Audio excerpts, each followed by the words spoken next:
Olá, sejam bem-vindos a mais uma sequência de aulas e hoje a gente vai começar a abordar os assuntos da dinâmica. Tudo bem? A gente já encerrou aqueles assuntos envolvendo a cinemática e hoje a gente começa a dinâmica. Bom, vamos lá. A dinâmica, ela é uma área da física que estuda o movimento, assim como a cinemática, só que agora a gente vai considerar o que causou esse movimento, como que esse movimento passou a ocorrer. Tudo bem? E para isso, a gente vai precisar introduzir uma nova grandeza física, que é a grandeza de força. A força, ela é uma ação que surge da interação entre dois corpos que pode ou não modificar o estado em que aquele corpo se encontra. Que estado é esse? O estado de repouso ou movimento. Tudo bem? Então, se eu tenho uma força que surge dessa interação, ela, quando eu aplico ela sobre um corpo, um exemplo disso é você empurrando uma caixa, então ali eu tenho a interação entre dois corpos, você e a caixa, certo? Quando eu aplico uma força nesse corpo, o que eu vou causar? Uma mudança de velocidade, tudo bem? Então, a força, ela provoca uma mudança de velocidade, logo uma aceleração surge no sistema, tudo bem? Como força é uma grandeza, eu esqueci de falar, né? Mas no caso a força, ela é uma grandeza vetorial, tudo bem? Isso é importante falar, é, um, é uma grandeza vetorial. Se ela é uma grandeza vetorial, então não é qualquer força que vai mudar a velocidade de um corpo. A força que muda a velocidade de um corpo e provoca uma aceleração é chamada de força resultante. Tudo bem? Então, a força que muda, que pode ou não mudar a velocidade de um corpo, é chamada de força resultante. Tudo bem? É ela que é capaz de alterar o estado de um sistema, ou não. Isso depende da análise que a gente está fazendo. Mas se um corpo entrou em movimento, é porque existe uma força resultante, ou seja, um somatório de forças, que fará com que ele entre em movimento. Tudo bem? Por que um somatório? Porque força é vetor. Tudo bem? Se eu tenho diversas forças atuando sobre um corpo, quando eu faço a soma vetorial, eu percebo que existe um vetor que aponta no mesmo sentido do meu movimento. Tudo bem? Então, essa é a força que a gente vai chamar de força resultante, ou vetor resultante, que é aquele que provoca a mudança da velocidade, logo, o surgimento de uma aceleração no meu sistema. Tudo bem? Bom, resumindo, para que um corpo entre em movimento, a força resultante tem que ser diferente de zero e a aceleração diferente de zero. Bem, força resultante é vetor, então tem que ter o vetorzinho aqui em cima da cabeça. Bom, com essa ideia em mente, se eu começo a empurrar um bloquinho sobre uma superfície qualquer, ao, se eu parar de aplicar essa força, o bloquinho ele deve parar de se mover? Se você fizer esse experimento aí na sua casa, você vai ver que o bloquinho vai parar de se mover. Porém, se eu pegar agora uma esfera, uma bolinha, e fizer o mesmo experimento, aplicar uma força e depois de um certo tempo eu tirar essa força do meu sistema, você vai perceber que o corpo ele vai percorrer um caminho maior até parar, mas logo que um caminho maior do que o do bloquinho.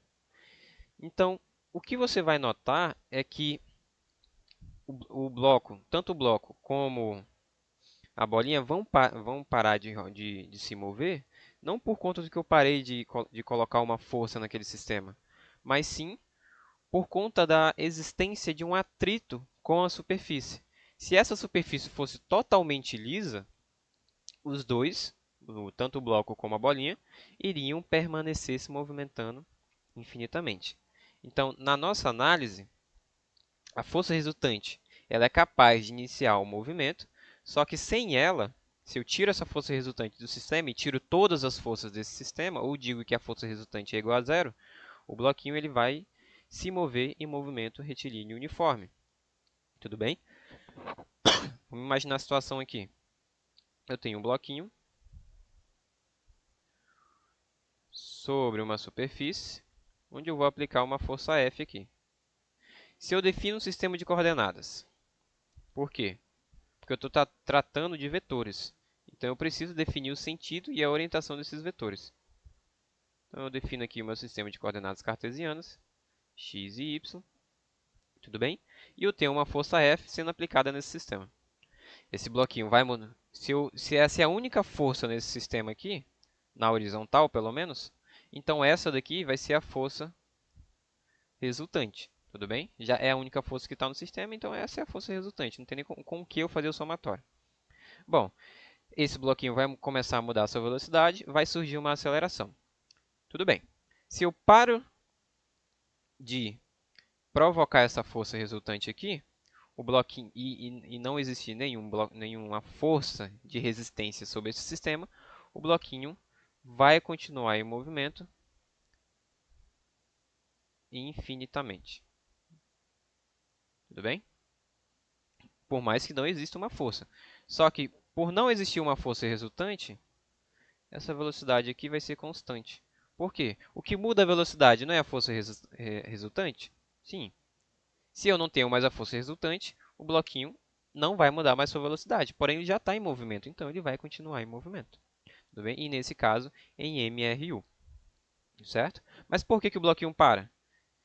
É por conta da existência de uma força que a gente vai ver mais para frente, que surge da rugosidade entre a superfície.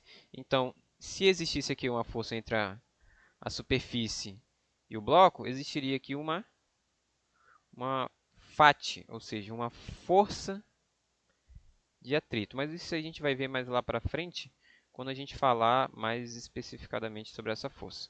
Bem, então vai existir uma FAT aqui, uma força de atrito, que vai fazer com que esse bloco pare. Por quê? Ela é a única força que está atuando no sistema?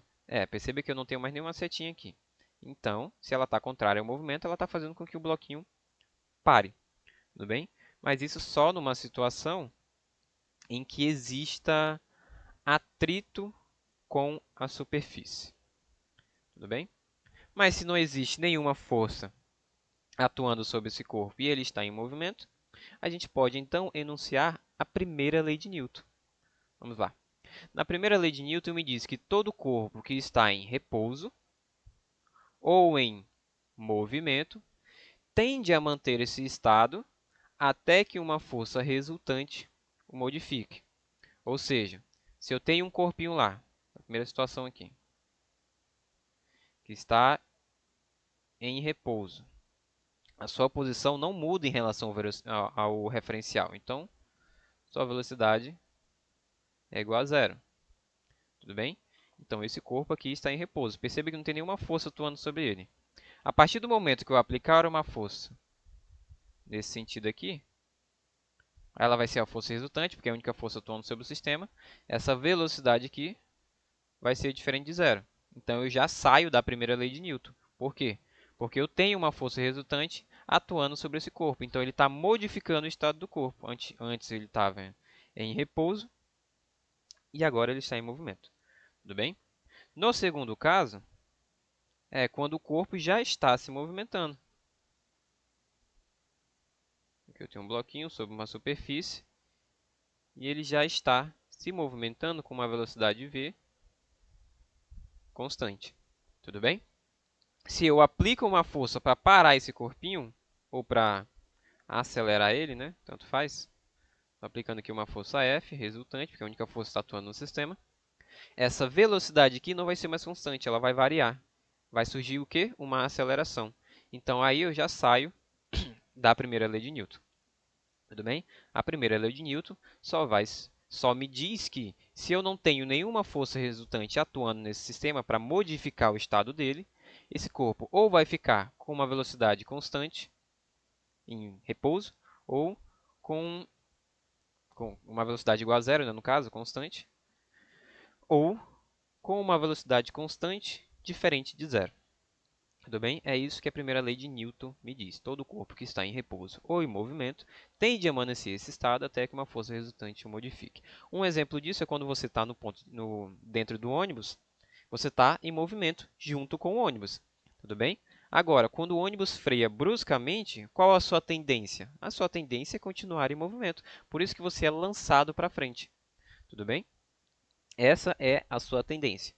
Ou, se eu tenho, ou um experimento que você pode fazer em casa, você pode pegar uma folha de papel, colocar uma garrafa em cima, puxar bruscamente essa folha de papel paralela com a horizontal da mesa, você vai perceber que a garrafa ainda vai continuar em pé. Tudo bem? Porque a tendência de movimento dela é ficar em repouso, já que não tem nenhuma força resultante modificando o estado dela ali. Tudo bem? Bom, isso acontece quando a gente está analisando esses corpos. Essa tendência de movimento é o que a gente chama de inércia. Todo corpo tem uma tendência de inércia, ou uma propriedade chamada de inércia, que é a propriedade de manter esse estado. Se um corpo se você pegar um objeto extremamente maciço, com muita massa, e tentar arrastar ele, você vai perceber que você vai ter uma certa dificuldade de fazer com que ele entre em movimento. Tudo bem? Então, a tendência desse corpo é ficar parado. Então, quando você for aplicar a força para mover esse corpo, você precisa aplicar uma força muito, muito superior para poder quebrar essa inércia. Tudo bem? Existe até um exemplo de o que é mais fácil parar, uma bicicleta ou um ônibus. Claro que é a bicicleta, porque a tendência de inércia dela no caso, é menor do que a tendência de inércia do ônibus. A tendência do ônibus é se manter em movimento. Só que, por conta dele ser muito massivo, a tendência de inércia dele é continuar nesse movimento. Eu não vou conseguir tirar de uma maneira muito fácil esse corpo do movimento. Já a bicicleta, sim, por conta da massa dela ser menor. Então, a gente até pode dizer que massa é uma grandeza de inércia, certo? Bom, entendendo esses detalhes, a gente pode, então, enunciar a segunda lei de Newton. A segunda lei de Newton é quando eu estou nessa primeira lei aqui, só que no caso acontece o quê? Tem uma força resultante atuando no sistema. Ou seja, o somatório de forças deve ser igual ao produto da massa do corpo pelo vetor aceleração. Resumindo isso, se eu tenho um bloquinho aqui sobre uma superfície, inicialmente ele está em repouso, então a velocidade inicial dele é igual a zero. Só que se eu quero tirar ele desse estado, eu vou fazer o quê? Eu vou aplicar uma força. Se essa força aqui é a única força que está atuando no sistema, então ela é uma força resultante. Porque ela é a única. Se eu for somar todas as forças, ela é a única que tem aqui. Tudo bem? Então, a partir desse momento que eu apliquei uma força, eu vou ter a, eu vou sair da primeira lei e entrar na segunda. Eu vou ter uma força resultante atuando nesse corpo. Essa força resultante, ela vai ser o produto da massa vezes o vetor aceleração. Tudo bem? Se eu tiver outra força atuando no sistema, vou fazer aqui o desenho. Eu vou ter uma força F nesse sentido e uma força F nesse sentido. Eu vou ter aqui F1 e F2. E eu digo que F1 é maior do que F2. Se eu digo isso, eu estabeleço um referencial. Quer dizer, eu posso estabelecer um referencial, né, no caso.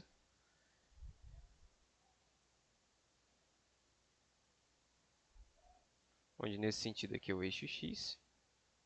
Nesse sentido aqui é o eixo Y. Se eu defino esse referencial aqui, e F1 é maior do que F2, então o somatório de força aqui, ou o vetor resultante, ele tem que apontar para cá. Tudo bem? Por quê? A gente vê lá em vetores, que se eu tenho vetores de sentidos opostos, a resultante vai apontar para o vetor de sentido com o vetor de maior intensidade. Tudo bem? Então, a força resultante, vetorialmente, vai ser F1 menos F2. Por que menos F2? Porque ela está no sentido negativo do meu referencial. Se eu colocar isso na segunda lei de Newton, isso aqui tem que ser igual a massa vezes a aceleração. Tudo bem? Essa é a receita de bolo. É assim que a gente vai resolver a maioria dos exercícios daqui para frente. Por quê? Porque é sempre a mesma análise. Tudo bem? É sempre a mesma análise. Bom, essa aceleração, que a gente calcula como sendo metros por segundo ao quadrado, a massa a gente calcula como sendo em quilogramas pelo sistema internacional, logo, a força resultante tem que ser igual a quilogramas vezes metro por segundo ao quadrado. Tudo bem? Isso daqui tem que ser igual a Newton, em homenagem a Isaac Newton. Tudo bem? Essa é a unidade de medida para a força. Bom, dito isso, a gente pode analisar diversas situações em que esse caso, em que essa força resultante vai estar sendo atuada. Como, por exemplo, nesse exemplo A aqui. Eu tenho um corpo de massa M que está sendo puxado por uma força F nesse sentido aqui. A força resultante aqui vai ser apenas essa força F. Ela é a única que está atuando no sistema. Então, a força resultante é igual à força F, que é igual à massa vezes a aceleração. Não esquece do trato vetorial. Tudo bem? Outro exemplo que a gente acabou de ver. Eu tenho um bloquinho de massa M. Eu tenho uma força nesse sentido. Claro, eu estou definindo todo o sentido positivo do meu referencial para a direita, tudo bem? E eu tenho uma outra força nesse sentido aqui, uma F2, isso aqui é uma F1. Se o movimento está acontecendo para a direita, então a força resultante tem que ser igual a F1 menos F2. Isso aqui tudo tem que ser igual a massa vezes a aceleração. Tudo bem?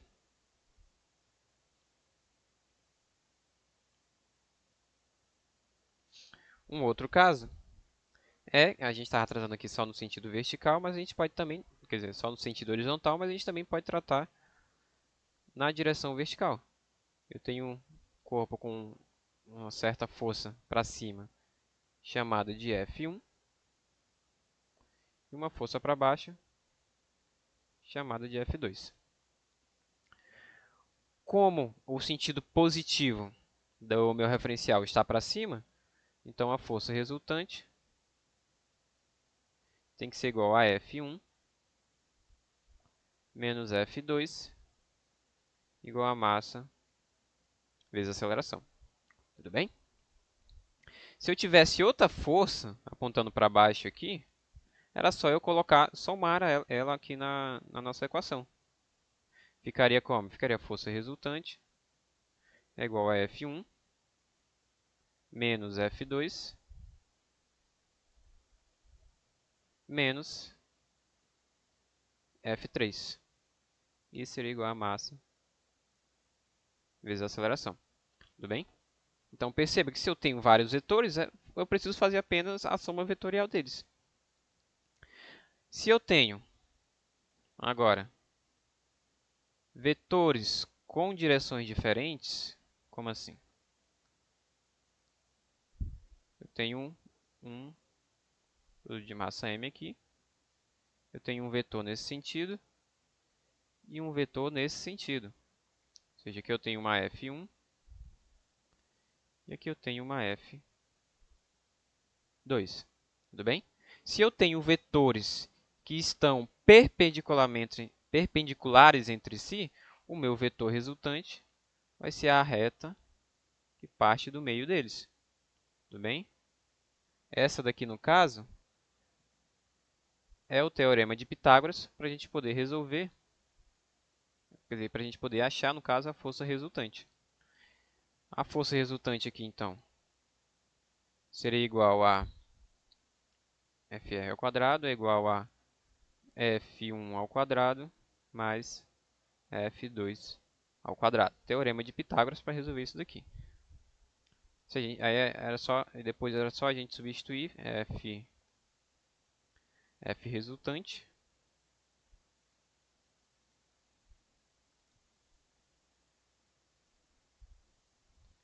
Só a gente substituir F resultante é igual a massa vezes a aceleração. Tudo bem? É assim então que a gente vai resolver a maioria dos problemas. Você pode até perceber também que nesse exemplo aqui, como força resultante é um vetor, então F1 e F2 são componentes do vetor força resultante. Por quê? Porque eu tenho um referencial sendo adotado aqui. Se eu adoto o sistema de coordenadas cartesianas aqui, só para ficar mais fácil da gente enxergar, x e y. Perceba que a força resultante ela não está sobre nenhum dos eixos. Ela não está sobre y nem x. Porém, as componentes dela, a componente F1 e F2, estão sobre o eixo x. É por isso que a gente pode escrever a força resultante em termos de F1 e F2, porque elas são componentes da força resultante. Então, em alguns exercícios, principalmente nos exercícios envolvendo uma força chamada peso, muitas das vezes a gente vai precisar decompor essa força peso em eixos, no eixo x e no eixo y, para facilitar o nosso cálculo. É aí então que a gente vai começar a usar trigonometria. Tudo bem? Então a gente vai ficando por aqui e na próxima aula a gente continua os assuntos referentes à segunda lei de Newton e à terceira lei de Newton. Certo? Muito obrigado por ter ficado até o final.